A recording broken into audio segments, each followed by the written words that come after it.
Hey, have you ever looked around your home, your family, and your habits and felt like everything's just running, but barely, and nothing feels very rooted, very secure? It's sort of, as the saying goes, right? Running by the seat of your pants. I think many of us feel like this nowadays, and I've given it a lot of thought, Is it because we're just our fingers are in so many different things that it's really hard to stay ahead of what's important in our life, or I should say, maybe even pay attention to what's really important in our lives. Well, yeah. Today I want to speak to you about something I think that we're all starving for, but don't know how to name it. It's discipline. And I think if we think about how we should be disciplining ourselves more, we can think about many different aspects of our lives. It came to me when I was interviewing, even though my podcast sort of shifted from nutrition to just life and work-life balance. I mean, once in a while, I'm still going to have somebody in on nutrition. And I interviewed this lady last week on my episode, which comes out May 27th. And on this episode, she and I had a conversation, and it just kind of made me realize that, if you're trying to whatever your why is, if it's to lose weight, if it's to rid inflammation, if it's to gain more muscle mass, if it's, I don't know, just get more nutrients in your diet, like whatever your why is, I don't care what the diet is, it's going to be related to discipline. And even myself as a therapist, like my role as a therapist really shifts when it comes to coaching someone, because coaching is more about discipline than it is anything else. It's like, even though it's really hard, and even though you feel like you're really sacrificing a lot, do it anyway, because it's going to pay in the long run. And in a world right now where we have so many options, so many things that can make our lives easier, so much information at our fingertips, it seems to be a lot harder to go through life. Have you ever thought about that? Like I changed my credit card lately. I just moved to a different credit card. And it was so wonderful. It was a business credit card. And I loved getting these emails saying, "We tried to update your payment and we couldn't. Please update your payment." And I'm saying it was wonderful because it was like, for me, it was, I'm subscribed to that. I didn't realize that. Or, I'm subscribed to that monthly or yearly. Maybe I only need monthly. And some things 100%. Yeah, I did have to resubscribe. It's 100% necessary. But other things, you know what I did? I just said, I'm not going to update my information right now. And I'm going to see how it is to be without it. Am I really lacking? Am I really struggling not to have this? So if you haven't done that, I suggest you do, because it's a really nice cleanup in many ways. Yeah, we got to get away from the mindset that discipline is punishment. It's not punishment. It's not shame, because often we kind of go to shame if we're thinking that maybe we're addicted to something. But what it is instead is just like a sacred rhythm or some sort of restraint. It's giving order to our lives in this modern world of you can be whatever you want and do whatever you want and have no repercussions and applauded in many ways. I don't know, like I could go off on a tangent right now, but I won't. I'll have to say that for another episode.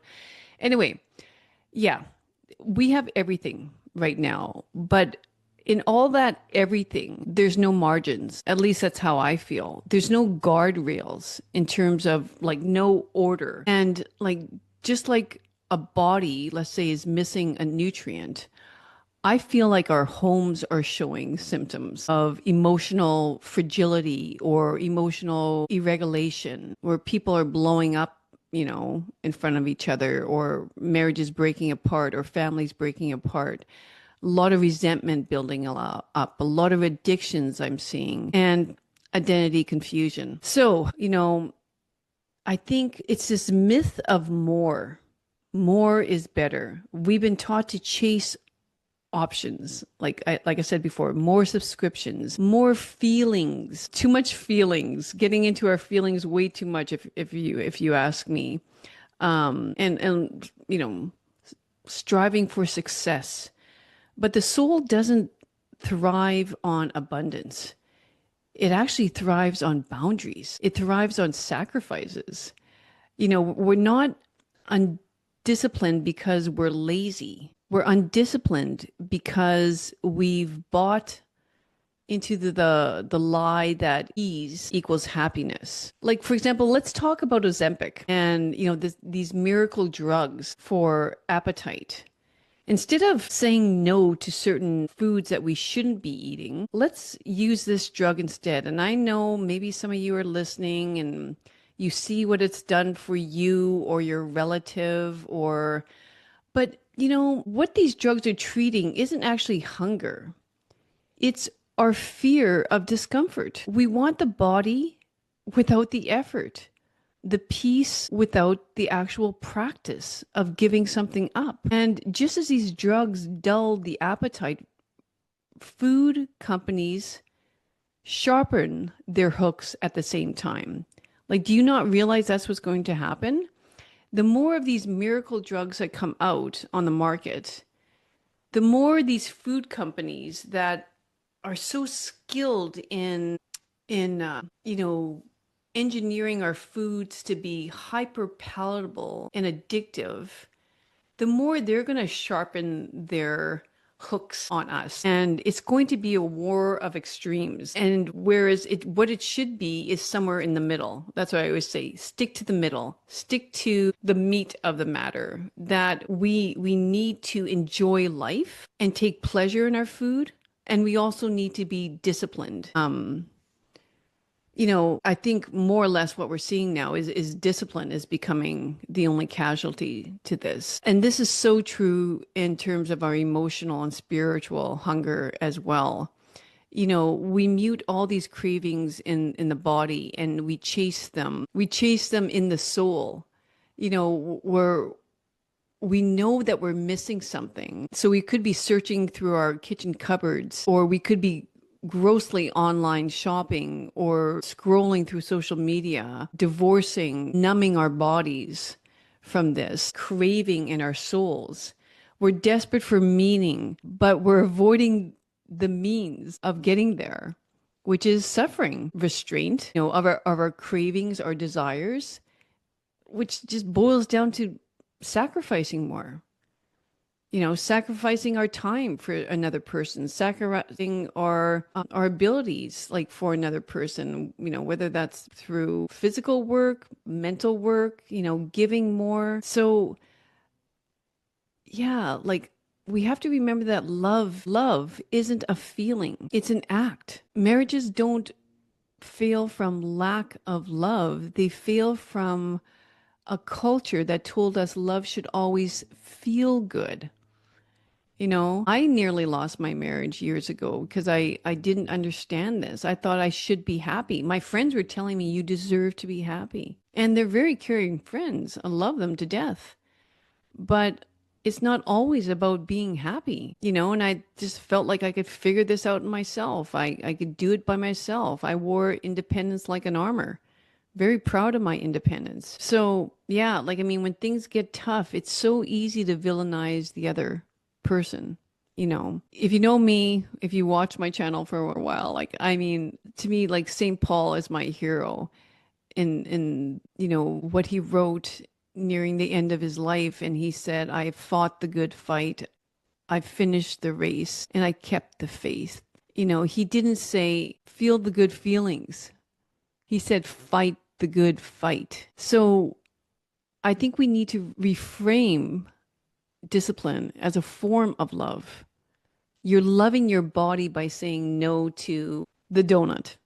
You're loving your body by saying no to the alcohol, on a warm summer evening when all your friends are drinking those drinks on the patio. You're doing an act of love when you love your partner despise not wanting to, even when it hurts, especially when it hurts, actually. So let me give you some practical tips, some examples of sacrifice I think that we can all do. And let's make it that's family based, It's all about family being the foundation of our society. So how about at the dinner table? Yeah, let the dinner table sort of be your altar in the sense of, I mean, we've all been there where we've cooked a meal and everybody's complaining about it. Laugh about it instead. Laugh about how you burnt the rice or, your husband, I don't know, lost his attention and burnt the meat on the barbecue. Or, I mean, it's not the end of the day sort of thing, Like, I mean, just give another person a break sort of thing. It doesn't have to be so strict and regimented. Another way you could practice would be maybe delay, like delay every single purchase that you're about to make online. Maybe delay it by a week. It's not good for Amazon Prime, but I think they're doing well as a company. How often do we need something the next day? Like, think about it. So, yeah, and it's a great example to teach your children if you have young children. I think it's almost shameful for a child to be seeing like the box on your porch, constantly sort of thing. I want what I want and I want when I want it, and like so then your child goes to the store with you and they say, "Well, I want that toy today." Or next day delivered on the doorstep, Mom. Why can't I have it? Why can't I have that chocolate bar right now? You seem to have whatever you want when you want it. Why not me? How about on Sundays? How about if we choose one evening for no phones? I mean, I'm suggesting Sunday. It's usually more of a chill day. Let's hope that you keep that day a little bit sacred in terms of work. But yeah, choose a couple hours, start small with no phones. I mean, take the whole family out, go for ice cream, spend some time in the park, no phones. Just be with one another. No phones at a restaurant ever.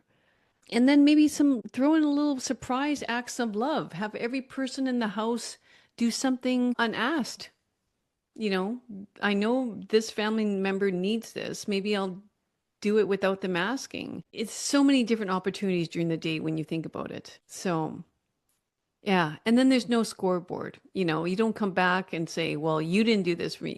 You silently do it. Yeah. I don't want to become victims of our culture. Like, like that's scary. We need to create it. We need to create our own culture starting in our homes, starting at our dinner tables, our devices, our desires.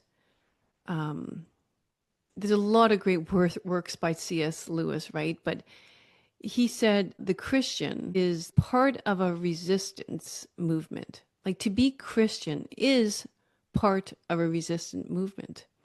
And maybe the most radical act of resistance today is folding the laundry with joy, something so simple. Like it's your intention of how you act throughout the day that makes it important. It's not what you do throughout the day. It's how you go into that action. Are you going to go into it with resentment and anger, or are you going to do it with joy, the fact that you have laundry to fold, Saying no to that second glass of wine. When you're genuinely enjoying your time with another person, just to say no and not be worried about why they're asking you not that you're not having. Oh, you're not feeling well. You're not you're driving. Oh, no, actually, I don't need to indulge. I'm enjoying it. This moderation, this idea of moderation. Can you believe it? How does that work? Practice it. Discipline is not restrictive. It's a form of love, and love says, "I could, but I won't because I love you." Either you're saying that to yourself or you're saying that to another person. And more importantly, because I love God. because I want my children to feast on what truly satisfies the soul. So let's start small. Look, you don't need to overhaul your whole life, after watching this video. You just start where you are. Do it for one meal, pray before one meal out of the week. Yeah, that's how we build order. But try to stick with it as much as you can. Because if you stick with a routine, it takes away uncertainty in your life. So, as always, if this resonates with you, share it. But also, I am working on a larger project about our homes, our bodies. I want both places to become a place of healing through discipline. So, yeah, let me know if you're in it with me, if you want to come along for the ride, if you're in for this journey with me, let me know. Okay, as always, thanks for taking time out of your day today to connect with me, and hope to see you back soon. Okay, bye-bye.